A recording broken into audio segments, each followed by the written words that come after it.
Hello, I'm Cameron Bailey. Are the juices flowing? Well, I'm going to talk a little bit about death and birth. Canadian culture died last week. You might have missed it. It died shortly after Zanira Ishak of Mississauga, Ontario, was denied the right to take the oath of Canadian citizenship while wearing a niqab that covered much of her face. The precise moment when it died was when Prime Minister Stephen Harper said in a speech that wearing a niqab to a citizenship ceremony was not how we do things here. Not how we do things here. So that got me thinking. What is how we do things here? Whether he meant to or not, our Prime Minister was drawing a line in the sand, or a line in this cruddy late winter snow, meant to define Canadian culture. So what is a culture? It's not just books and films and what turns up for debate on CBC radio. A culture is how we do things. Canadian culture is how we do things here. So when our Prime Minister says that a certain practice is not part of Canadian culture, that kills a certain definition of Canadian culture.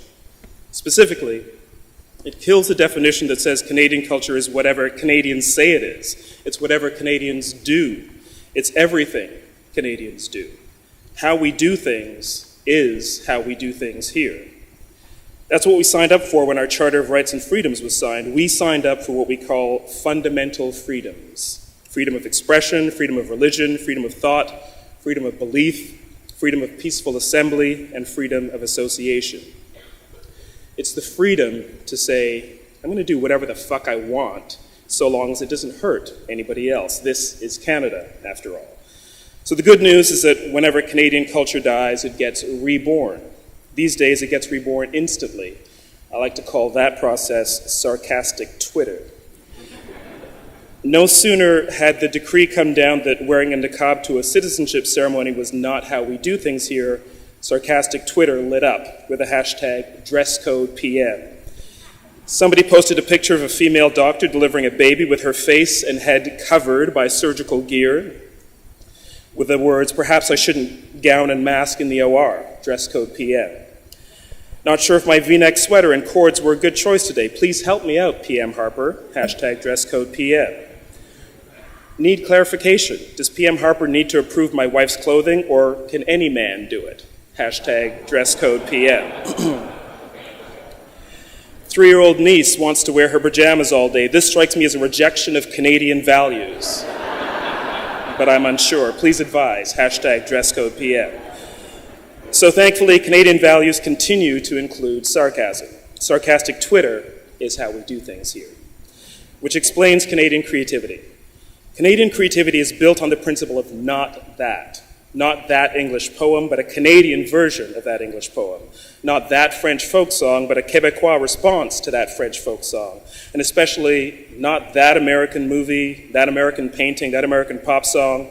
Not that, but this. This parody of American TV shows called SCTV. This rejection of the great American novel called Alice Munro. This inversion of American hip-hop called Socrates. Or Shad. Shad the artist was made right here in London, Ontario, Canada. Couldn't have been made anywhere else.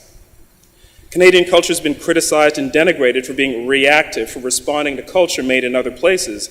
That criticism is itself so Canadian, because what we beat ourselves up for is exactly what we should be celebrating. There is no pure originality in culture. That should be obvious. Everything artists create is created from other material, other art, other experiences, other histories. The cliched misquote goes that good artists copy and great artists steal.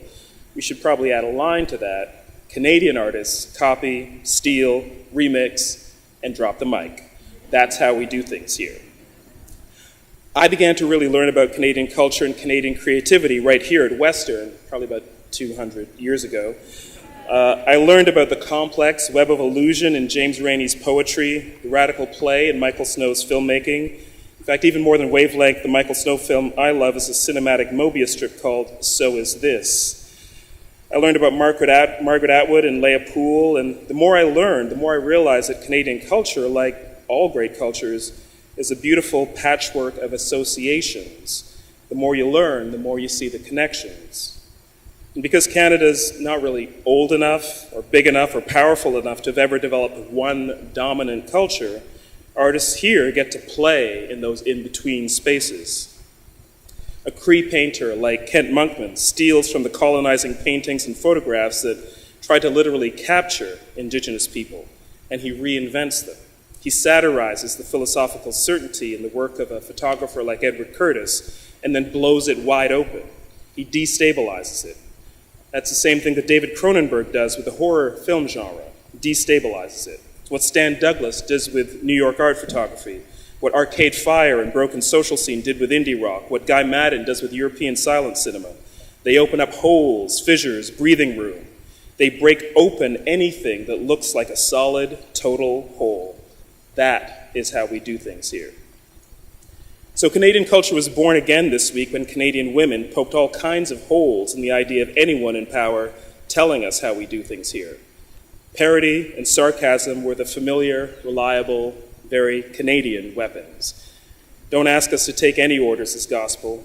Don't ask us all to follow the same path. We're too creative for that. Luckily, we have that charter that's meant to protect our brilliant, subversive creativity. Freedom of expression, freedom of religion, freedom of thought, freedom of belief, freedom of peaceful assembly, and freedom of association. So niqab if you want to, or don't. That's how we do. Thank you.